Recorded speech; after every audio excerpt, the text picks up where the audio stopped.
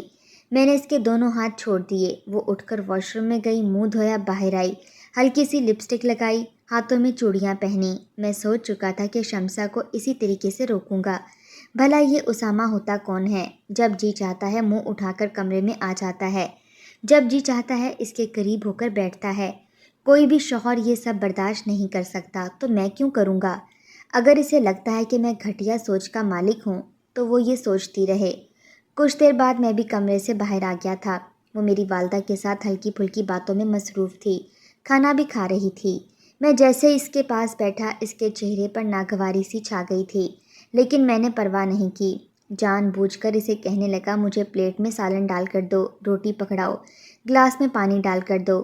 وہ میری ہر بات مانتی رہی، لیکن ماتھے پر بل ڈالے ہوئے۔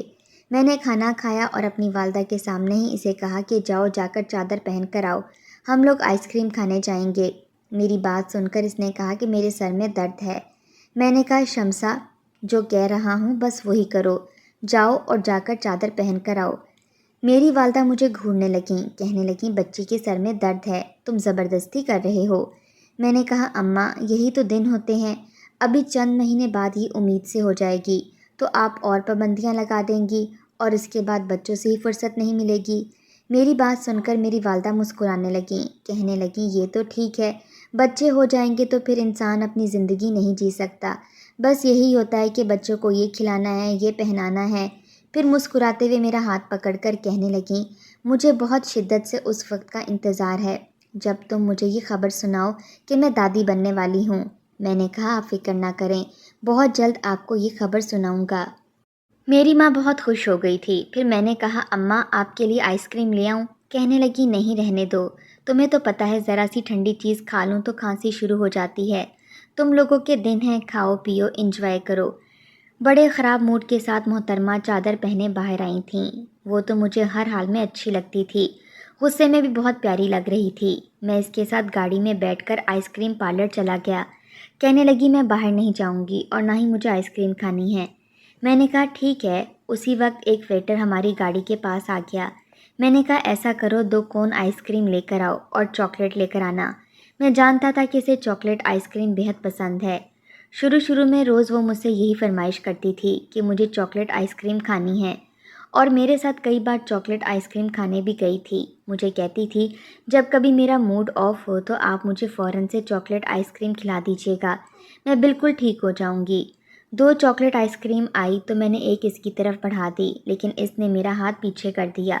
کہنے لگی، آپ کو سنائی نہیں دیتا؟ میں نے کہا، نہ مجھے نہیں کھانی تو اس کا مطلب ہے کہ نہیں کھانی۔ میں نے ہی صلح جوئی میں پہل کی تھی۔ میں نے کہا، اچھا نا یار، جانے دو، آئس کریم کھاؤ، مجھے پتہ ہے تمہیں چاکلیٹ آئس کریم بہت پسند ہے، بات کو یہیں ختم کرو تو بہتر ہے۔ میں نے آئس کریم اس کی طرف بڑھاتے ہوئے بڑی لگاوٹ سے کہا تھا۔ میں نہیں چاہتا تھا کہ اس کا موڈ مزید خراب رہے اور وہ میری رات برباد کرے۔ اس نے میرے ہاتھ سے آئس کریم کون پکڑی اور کھڑکی سے باہر پھینک دی۔ کہنے لگی، ہو گئی بات ختم؟ آپ کے نزدیک سب کچھ بہت معمولی سا ہے نا؟ آپ جب چاہیں، جو چاہیں، جس کے بارے میں جو چاہیں کہہ دیں۔ اس کے بعد یہ بھی برداشت نہ کریں کہ سامنے والے کا رویہ آپ کے ساتھ کیسا ہے اور کیسا نہیں۔ آپ کو سامنے والا بھی بالکل آپ کے مزاج کے حساب سے چاہیے، چاہے اس کا دل ہو یا نہ ہو۔ میں آپ کی مرضی پر ہنس نہیں سکتی اور نہ ہی آپ کی مرضی پر رو سکتی ہوں، کیونکہ جیتی جاگتی انسان ہوں۔ آپ کے کہنے پر اپنا منہ بند ہی کروں گی۔ مجھے جس قدر اس پر غصہ آیا تھا میں بتا نہیں سکتا تھا۔ میں نے آئس کریم والے کو پیسے دیے، اپنی آئس کریم اسے پکڑا دی۔ میں نے کہا، یہ تم کھا لینا۔ یہ کہہ کر میں رف ڈرائیونگ کرتے ہوئے گھر پہنچا تھا۔ جیسے ہی گاڑی پورچ میں کھڑی کی، میں نے دروازہ بڑی زور سے مارا تھا۔ شمسا کی گاڑی سے اترنے کا بھی انتظار نہیں کیا تھا، فوراً سے میں اپنے کمرے میں آ گیا۔ کچھ دیر بعد ہی وہ کمرے میں آئی تھی۔ شکر ہے کہ اماں سو چکی تھیں۔ وہ کمرے میں آئی، میں نے کہا، دروازہ بند کرو اور لائٹ بھی آف کر دو۔ اس نے دروازہ بند کیا، لائٹ بند کی۔ تھوڑی دیر بعد وہ لیٹ گئی۔ میں اس کے قریب آ گیا۔ کہنے لگی، انور، میرا موڈ نہیں ہے۔ میں نے کہا، شٹ اپ، میں تمہارے موڈ کا محتاج نہیں ہوں، میں صرف یہ دیکھوں گا کہ میرا کس چیز کا موڈ ہے، اس لیے آج کے بعد مجھے روکنا مت۔ وہ پہلی رات تھی جب میں نے اپنے جنون کی شدت اسے دکھائی تھی۔ شادی سے اب تک میں نے بڑی نرمی کا معاملہ ہی رکھا تھا، لیکن آج نہیں، کیونکہ آج مجھے اس پر بے تحاشا غصہ آ رہا تھا۔ لیکن میں نہیں جانتا تھا کہ جو کچھ آگے ہونے والا ہے وہ ناقابل برداشت حقیقت ہوگی۔ اگلے ہی روز میری والدہ نے کمرے کا دروازہ کھٹکھٹایا تھا۔ میں نے جیسے ہی دروازہ کھولا تو میری والدہ رو رہی تھیں۔ میں نے کہا اماں آپ کو کیا ہوا؟ کہنے لگیں تم دونوں کے فون سائلنٹ پر پڑے ہیں۔ شمسا کے گھر سے اتنی کالز آ رہی تھیں۔ یہ سن کر شمسا بھی اٹھ کر بیٹھ گئی۔ میں نے کہا پتہ نہیں اماں، میرا البتہ فون سائلنٹ پر ہی تھا۔ وہ شمسا کے پاس آ گئیں، کہنے لگیں بیٹا جو خبر میں تمہیں سنانے والی ہوں بڑے صبر اور تحمل سے سننا۔ وہ کہنے لگی کیا بات ہے، کیا ہوا ہے؟ اماں سب ٹھیک تو ہے؟ میری والدہ اس کو گلے لگا کر رونے لگیں، کہنے لگیں کہ تمہاری والدہ کا انتقال ہو گیا ہے۔ یہ سننا تھا کہ میں خود بھی پریشان ہو گیا۔ کہنے لگی کہ تمہارے گھر سے فون آیا تھا، وہ کہہ رہے تھے کہ وہ لوگ انور کے نمبر پر کب سے فون کر رہے ہیں، تمہارے نمبر پر بھی کیا لیکن تم دونوں میں سے کوئی بھی فون نہیں اٹھا رہا۔ میری والدہ شمسا کو چپ کروا رہی تھیں۔ میں بھی اس کے پاس بیٹھ کر اسے تسلی دینے لگا۔ میری والدہ ہمارے ساتھ ہی شمسا کے گھر گئی تھیں۔ جیسے ہی گھر کا دروازہ کھلا سامنے ہی اسامہ کھڑا ہوا تھا۔ اس کی بھی آنکھیں رو رو کر سوجی ہوئی تھیں۔ اسے دیکھ کر شمسا نے اپنا ہاتھ مجھ سے چھڑوایا اور جا کر اس کے سینے سے جا لگی۔ اس نے بھی شمسا کو اپنے گلے لگا لیا تھا۔ وہ پھوٹ پھوٹ کر رو رہی تھی اور میں یوں تھا کہ جیسے بے جان سا ہو چکا ہوں۔ یہ کیا طریقہ تھا؟ مجھے ان دونوں پر بہت غصہ آیا۔ میں نے نہ آؤ دیکھا نہ تاؤ اور شمسا کو اس کے کزن سے الگ کیا اور شخص کے منہ پر تھپڑ مار دیا۔ اس کا گریبان پکڑ لیا کہ آخر وہ ہوتا کون ہے میری بیوی کے گلے لگنے والا۔ ایک تماشا سا لگ گیا تھا۔ شمسا اپنا دکھ بھول بیٹھی تھی، مجھے حیرت سے دیکھنے لگی۔ اس کے چاچا بھی وہاں اکٹھے ہو گئے۔ میں نے اس کے کزن سے کہا کہ تم ہوتے کون ہو میری بیوی کے گلے لگنے والے؟